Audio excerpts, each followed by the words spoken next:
Hi, and welcome to the Future of Dermatology podcast. I'm your host, Dr. Faranak Kamangar, board certified dermatologist. We are here to talk about anything and everything dermatology related. You'll hear from me and my guests who are dermatologists, physicians, experts, scientists, residents, and medical students in the field of dermatology. We publish weekly, so if you like what you hear, hit that subscribe button and show us some love, and thank you for joining us. We are back with our Dermatometabolic series. So you've had a couple of pretty nerdy episodes so far. We talked about the Krebs cycle, we talked about GLPs, and some nitty gritty mechanistic parts of the metabolism and the skin. So let's get to the fun parts. Skincare, anti-aging, glowing skin, all the good stuff that we like. Who is this episode for? Kind of everyone. Literally everyone and their mother and their grandmother and their husband and their neighbor and their neighbor's dog love skincare. We all like to look good. We like to be glowy. But then the medical dermatologist, the really hardcore medical dermatologist that's about to turn off this episode, no, stop right there, because there's nerdy stuff in here too. And what this has to do with is that there is a huge shift happening in the skincare, aesthetic, influencer, social media world.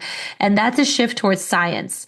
We've been saying that for the last 2 years on this podcast, that even though people are saying science is not sexy, it is. And the world is listening.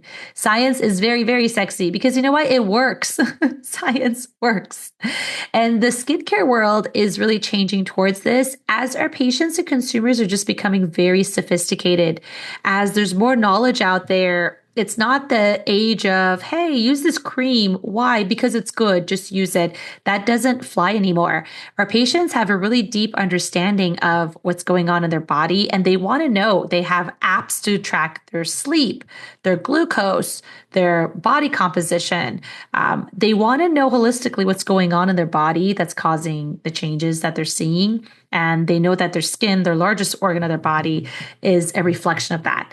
So the age of just, hey, put this on because I said so, I don't think that works anymore. So, our patients, consumers really want to know what they're putting on their skin, what it's doing to their skin, and what it's doing to their body. So there is this huge shift towards science-backed skincare, which is amazing for us as medical dermatologists because this is what we've been fighting for a long time. Our patients are getting who knows what off of TikTok and whatever influencer are putting it on their skin. And then we're seeing them to treat the sequelae of the contact dermatitis or whatever is going on, or, just barrier disruption. So one really cool trend, again, as we're talking about dermatometabolics, I'm going to keep saying that word until it sticks, unless you guys give me a better version that just rolls off the tongue a bit better. But a cool trend is metabolism in skincare. So I recently sat down with Elle magazine.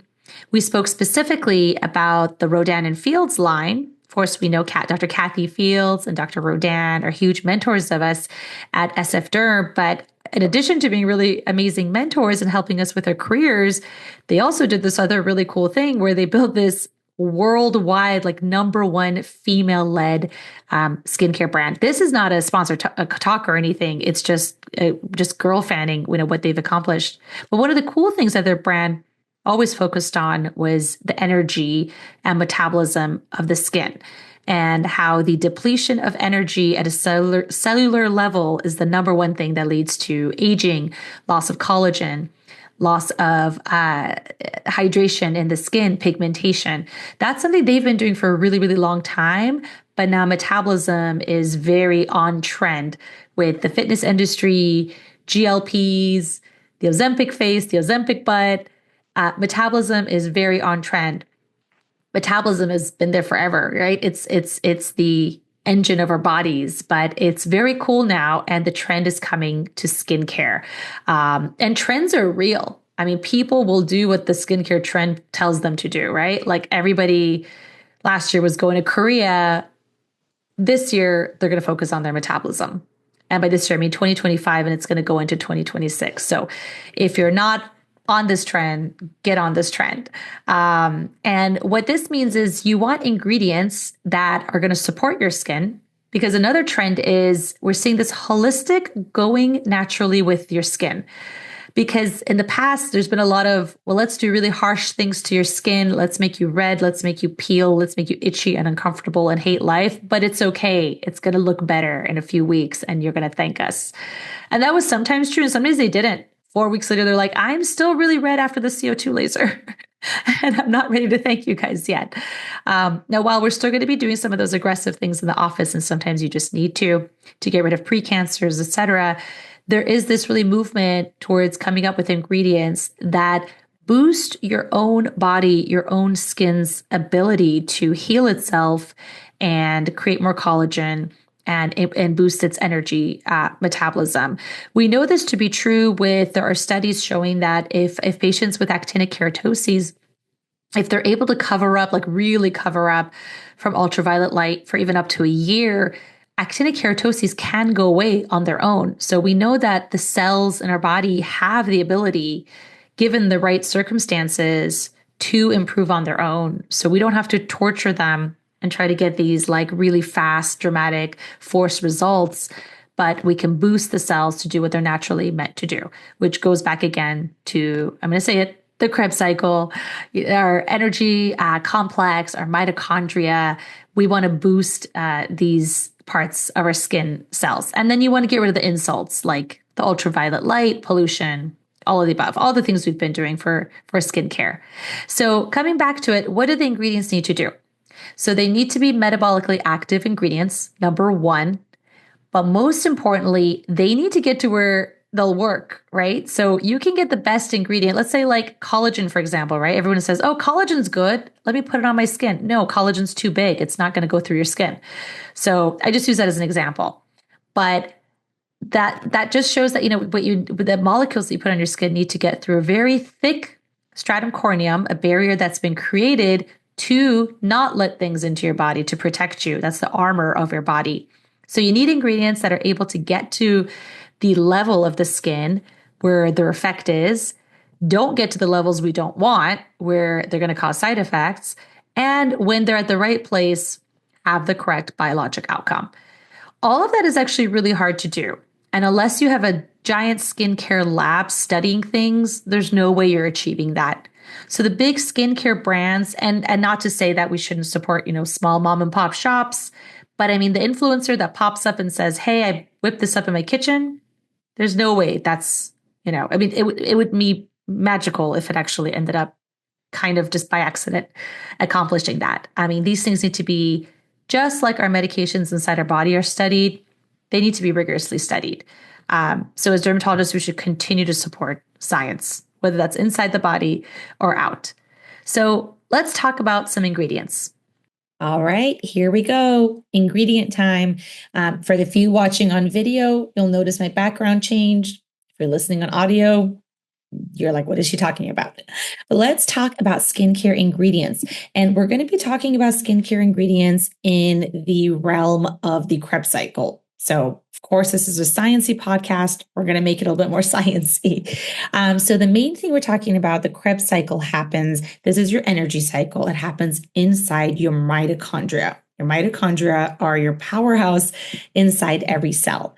What happens is with age, especially around after the 30s or so, mitochondrial function declines. So it starts going downwards. Why does that happen? Just cellular senescence, but you can speed it up with excessive alcohol consumption, a bad diet where you don't have essential nutrition, stress, toxins, and diets with just really high sugar intake. Those are sure ways to crash your mitochondria. Why is this bad? Because mitochondria, as we're going to talk about, is where your energy is created. So this is your ATP. And as your ATP drops, you're going to have major deficits and you're going to get fine lines, pigmentation, loss of elasticity, impaired barrier function, all the signs of aging. So kind of think of it like a city during a power outage. Essential functions are going to start to slow down, which is why we need these ingredients that we're going to talk about. So the Krebs cycle, it's like a recycling plant. It takes the garbage, like the acetyl-CoA that's created from sugar, protein, fat. It takes that and it turns it into the currency, or NADH, which is what we use to make ATP or our energy. This NADH and all these powerhouses go from the Krebs cycle to something called the electron transport chain. Imagine this like a hydroelectric dam where electrons flow down a series of complexes and they create energy, which makes your cells function. I just bring up these terms because we're going to talk about them as we talk about some skincare ingredients. And so why does this matter? It just matters because if your cell is running on low battery, if instead of being a full green charged battery, it's low on the red, you're going to notice it. Your cells are not going to be able to function. It doesn't matter how many actives you put on the skin, you're not going to get the effects that you want. So people sometimes will go to higher and higher levels of retin-A and peels and all of this stuff, and they're just damaging the skin and damaging the skin. But really what's going on is your skin just cannot put out the output that you're waiting for. So you need to fix the metabolism before you do, anything else. So this is where the biochemical precision's coming in skincare, which is very exciting. So we're getting to the cellular energy level. So let's talk about the Krebs cycle. This is like an 8-step process it's like your energy factory. So it's like a big kind of circle. If you look it up, there's a chart. Step 1, you take acetyl-CoA. This comes from fat, carbs, protein. So everything that you eat will eventually get condensed down to acetyl-CoA. This gets combined with oxaloacetate and becomes citrate as the first step. So side note to this, I said acetyl-CoA comes from your fat, carbs, and protein. You need food. Your body needs food. If you're not fueling your body, none of this is going to happen. No energy is going to be created. So what's the skincare connection to this step? Alpha lipoic acid is essential for this step. It's a cofactor. There are a lot of topical skincare ingredients that have alpha lipoic acid. But again, as what we discussed is just having that on your ingredient list is not enough. They need to have done the studies to show that it actually can get down to their mitochondria and do what it needs to do. So absorption and actual biologic activity is really important. You can't just go to like random Sephora and just pick up whatever says alpha lipoic acid. You have to make sure the studies are done, making sure it's bioactive, meaning it's doing something. Step 2 takes the citrate you just made and turns it into isocitrate. Okay, what's the skincare connection here? This step requires iron. And so iron containing peptides support this. And if you don't have iron, this whole process actually gets jammed at this step. And when you have that jamming that happens, you create a lot of metabolic waste. And that's why when you have iron deficiency, you have sad looking, dull, congested skin. So little trick there. Step 3, you take the isocitrate you just made, turns into alpha ketoglutarate. So this step is important. It is your first energy harvest. So NAD plus turns into NADH. So this step requires NAD plus, which comes from niacinamide. You guys have definitely heard about that. So niacinamide is fundamental, but key here, NAD plus is made from mostly oral niacinamide. Topical niacinamide that you put on, it does have effects. It does have a lot of other effects like pigment improvement and all these other things and skin barrier. But the companies that tout niacinamide to be doing this topically, you don't have enough of the mechanism in your skin to turn niacinamide into NAD plus. That needs to be done in the body. So oral consumption is a much better way to do this. We know we have studies for sun damage, actinic damage, actinic keratoses, and non-melanoma skin cancers in high-risk patients. We know oral nicotinamide, 500 mg twice daily, has been shown to have some improvement in these patients. Not a whole lot of oral nicotinamide has been done in anti-aging necessarily, but we have this information for our actinic damage patients. So what about NAD and NMN supplements? They're everywhere. And everyone's saying they're the cure to longevity, and people are doing IV shots of them and infusions. They're trendy, but they really lack evidence. And when we talk about lacking evidence is there's a tiny bit of animal research, not human research, and not long-term data. When you're putting something into your body that could potentially be a cancer growth promoter like NAD+, you really need to know what the safe dose is and for how long. And until we have that pharmacokinetic information, I don't know if I trust it, I wouldn't put it in my body. So that's where that leaves. It might end up being fine, and at certain doses, it might be extremely beneficial, but we just don't know. So don't just test stuff. How can you boost it naturally? Regular exercise and naturally boost NAD plus, and it's safe and has a lot of other benefits. Diet, there's foods rich in niacin, meat, poultry, fish, whole grains, nuts, and seeds. So those are good ways to do it. I don't know about the whole supplement longevity world. They could be good. The evidence is lacking. And until there's evidence, I wouldn't mess around. So step 4, alpha glutarate now goes to succinyl-CoA. This is your second energy harvest. So here again, you produce another NADH. Skincare connection here is also you need NAD+. This step also requires thiamine.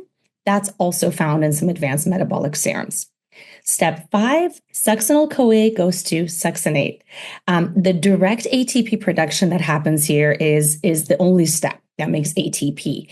So the skincare connection here is that requires magnesium as a cofactor. So topicals with magnesium that I can actually get through the skin and get to the mitochondria can actually be pretty helpful, because without adequate magnesium, your skin cells can run the entire cycle but fail at this crucial energy capture step.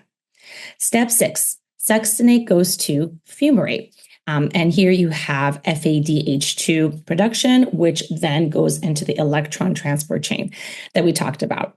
Skincare connection here is this enzyme is actually complex 2 of the electron transport chain, and riboflavin is essential here. And that is found in some B complex skincare formulations.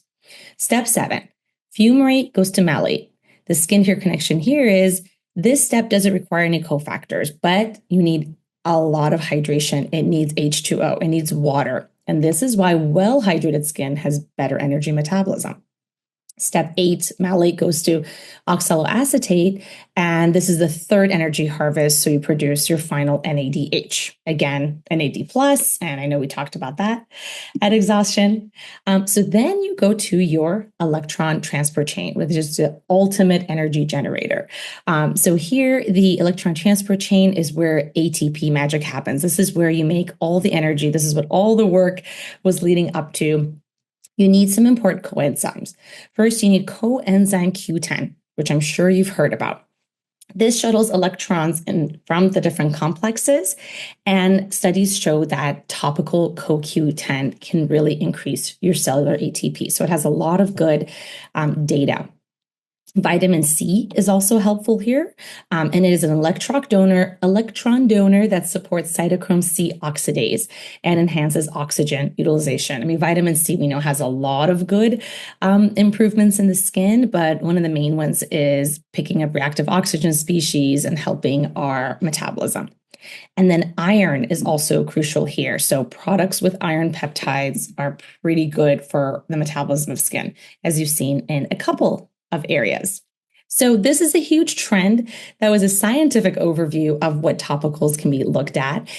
Look for those ingredients, but also look for clinical data. The larger brands that do the full clinical research showing that there's actual bioactive improvement, those are going to be the ones to really take a look at and put on your skin.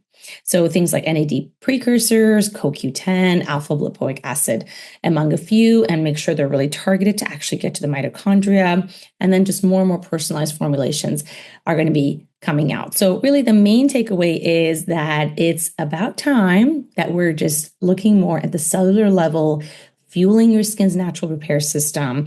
And so it's a really exciting time to get into dermatometabolics if you haven't. We talked about different ways to enter this from the skin factor. There is the insulin resistance and inflammation that we talked about in one episode. There are the incretin medications that we should be starting to prescribe as dermatologists. And if you're more targeted towards skin care, topical formulation products, you can't really ignore this trend. 2026 is all about these kind of hero ingredients.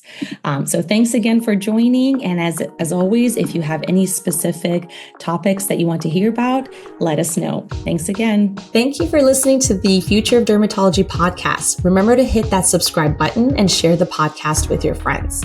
The more you share and subscribe, the more we'll be able to grow and share our dermatology knowledge. If you have burning dermatology questions, feel free to leave them in the comment below, and we would love to address them in a future episode. And please note that this podcast is not intended to substitute for medical advice from your doctor.